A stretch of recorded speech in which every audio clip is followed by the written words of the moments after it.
UFC Rio in the books. It was a good card, I would say. I would, give it probably like a 7.5, 8 out of 10.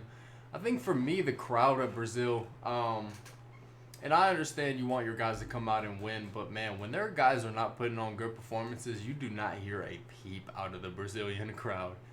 They are, I mean, it sounded like an Apex card tonight for a lot of it, and, you probably couldn't have, if somebody told you that it was an Apex card with a couple hundred people, you would probably be believed for parts of that card. But gonna talk about some of the fights starting with the prelims. Vitor Petrino, Petersen just couldn't take him down. 0 for 8 on takedowns. Vitor, just a stronger, more powerful guy, especially at heavyweight. Just has so much power in his hands. Strong, powerful guy.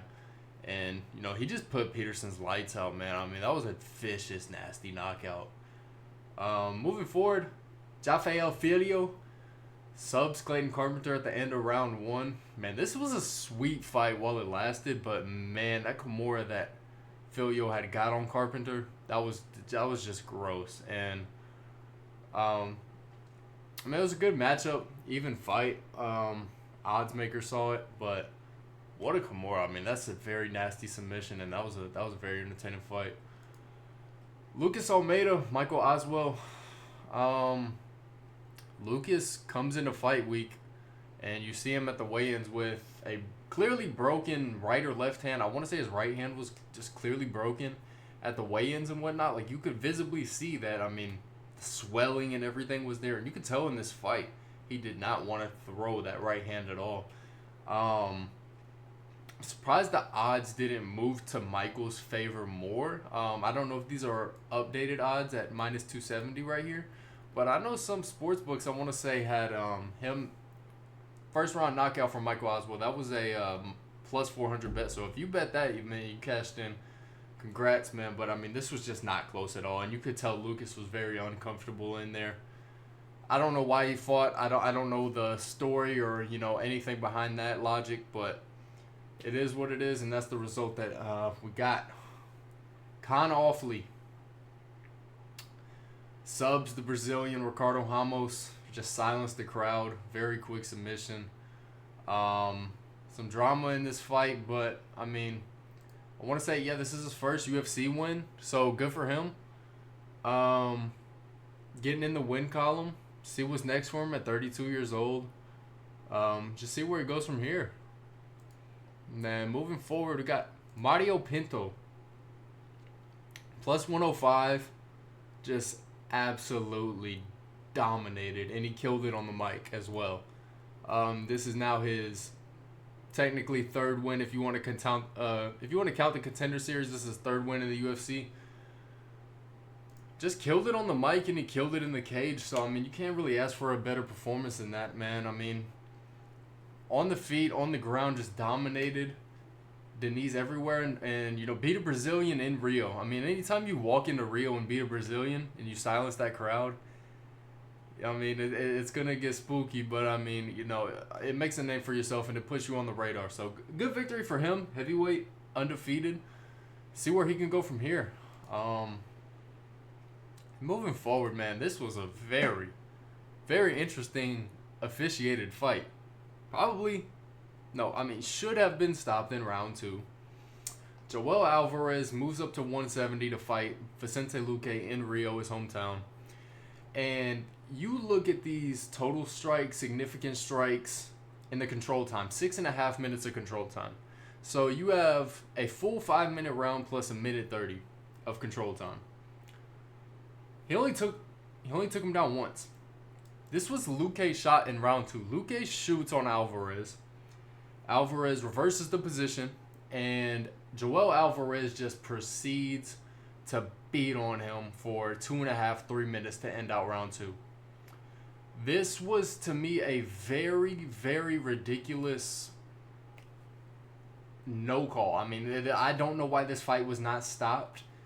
Luque was beat up for, that was a 10-8 round if I've ever seen one, but just was not competitive in that round by any means at all. And I was just very surprised to have seen this round in this fight go as far as it did. But I did think Alvarez looked good. in his debut at 170. I hope he sticks around at 170. And this was the first fight of his career that was not a stoppage, it's not a finish. So, you know, I'm very interested to see where he goes from here, see if he gets a ranked welterweight. But I do think he has a home at 170. He's big enough for the weight class. He looked the part. So I think he should stick around there. Leave 155 in the past, and, you know, let's do some work at 170 and try to make some noise. But no, great performance from him. And I also thought Luque in round 1. I thought Luque came out and looked pretty damn good. I mean, he's had some up and downs recently. He's had an up and down UFC career, to be quite honest. Especially talking these past few years. Taking a lot of damage in the octagon, but he landed some good shots on Joel Alvarez in that first round and a half. It just halfway through round 2 is when the tide really started to swing towards Joel Alvarez, and, you know, that's the result that you get. Now, very interesting fight. Kind of, if you bet on Deiveson Figueiredo at these odds, I mean, that was very smart of you, honestly. I thought, and I'm going to be very critical of Montel Jackson right here, and I know he will be of himself probably. Sounded like his coaches were pretty upset with him in the octagon. This fight was just very underwhelming all around, and I think I give credit to Figueiredo as well. I think Figgy's power is what really scared Montel on the feet. Maybe not scared, but he didn't give Montel a lot of opportunity to counter-strike with him. And when the fight went to the ground, Figgy was the more dominant guy, even though Montel escaped submissions and got back to his feet. He was the one who was initiating a lot of the ground attacks, the submission threats, even just, you know, taking the back and whatnot. That was Figgy's area. I just wasn't impressed with Montel's striking in this fight, and I think that is something, even though, I mean, the numbers right here, 30-23, it was just a lot of moving around going on, and I think they were both trying to counter-strike with each other. I'm very interested to see other people's opinions on this fight and really learn to see if Montel was looking for certain counter-strikes or if Figgy was looking for a right hand over the top when Montel was closing the distance. I'm very interested to see the thought process of what was going on in there tonight. But regardless, it just was not an entertaining fight. 29-28, Figueiredo seemed like a good scorecard in my opinion. That's what I had it. I had it 2-1 Figgy. And you got to factor in, it's in Rio. If you're Montel Jackson, you got to walk into Rio and really make some noise. Like a Joel Alvarez just putting a beating on Luque, like a Mario, like a Con Ofli, like a Michael Aswell. You got to beat the Brazilian in front of you if you're going to be in Rio. I mean, you have and Figueiredo's ranked 6th, Montel ranked 15. You have no losing in this fight.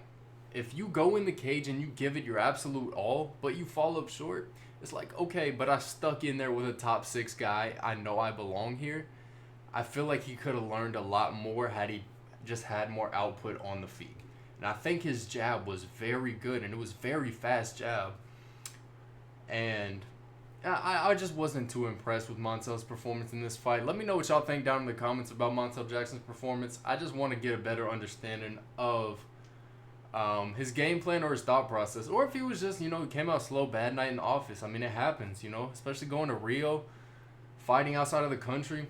Might have had a tough fight week, tough weight cut, not sure, but Figueiredo 29-28. I thought this was a very improved and looked better than the Corey Sandhagen fight from Deiveson Figueiredo. Former champ, still a top 6 guy at bantamweight. See what he gets next. Do we get a Corey rematch? Probably not. Sean O'Malley versus Deiveson Figueiredo. Is that a possibility? Not sure, but I mean, there's definitely some fun fights for Deiveson at 135 still. I think he still belongs in the division, and he's still the part at 135, you know? I mean, beating a long, rangy Montel Jackson, I will give Montel Jackson the credit of, I thought his submission defense and the way he was able to get back to his feet against Deiveson was very impressive. Deiveson is a very strong bantamweight. He was the strongest flyweight we've probably ever seen. one of the only flyweights to put people out with his hands. And, you know, when he came to 135, that power, he still has it, you know. And, you know, not having to cut as much weight, he's a strong guy. Just an interesting fight, boring fight, but you know, moving on to Oliveira and Gamrot. Wow, wow, wow. Charles Oliveira versus Max Holloway. Book you for the White House, if I'm being quite honest. But Charles Oliveira, anytime he's on a UFC card, it's must-see TV. He's a fan favorite for a reason. He's one of the greatest lightweights of all time, undisputed. One of the greatest title runs we've ever witnessed, undisputed. Do Bronx is here. It's impossible to not like this guy, man. His story, his upbringing, to where he is now, and to beat Mateusz Gamrot the way he did in Rio. Just beautiful scenes all around, man. Round one, you know, Gamrot lands a takedown. Oliveira reverses position. But, you know, has a lot of success with some ground and pound. You know, Mateusz landed some good strikes on the feet. You know, outstriking Oliveira on the feet as well. But Oliveira comes out round two, initiates a takedown, and, you know, that is that. Oliveira, round two submission, just dominated at that point, and, you know, I really thought he looked great in this fight. Oliveira versus Max Holloway. Yeah, BMF, I think that's the fight you do next. I think, where does this leave Paddy Pimblett? I think this is a very interesting time at lightweight. We have Dan Hooker versus Arman Tsarukyan. We have, more than likely, Oliveira versus Max Holloway. And then for the lightweight title, I'm going to assume it's going to be Ilia Topuria versus Justin Gaethje. Don't know where this leaves Paddy Pimblett at the moment. Kind of an unfortunate situation if you're him. But I would also love to see Paddy Pimblett versus Charles Oliveira. I think that is a pay-per-view co-main. I think that is... You can promote that fight. Just very interested to see what they do with Paddy. Because he's obviously deserving of a number one contender or a top five guy. And Oliveira is likely both of those. I mean, he's a top five guy, and he's likely to be in a number one contender fight with another victory. Honestly, I mean, he could fight for a belt with one or two more fights. He's not out of the picture by any means. We'll just see what goes on at lightweight.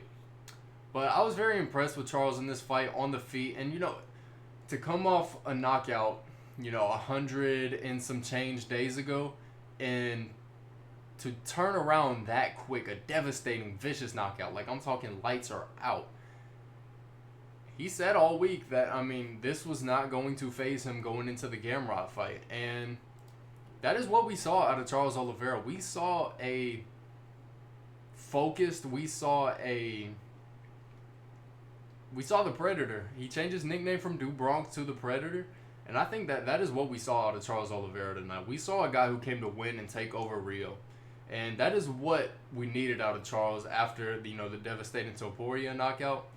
But I was very impressed with him nonetheless, and I'm excited for whatever's next.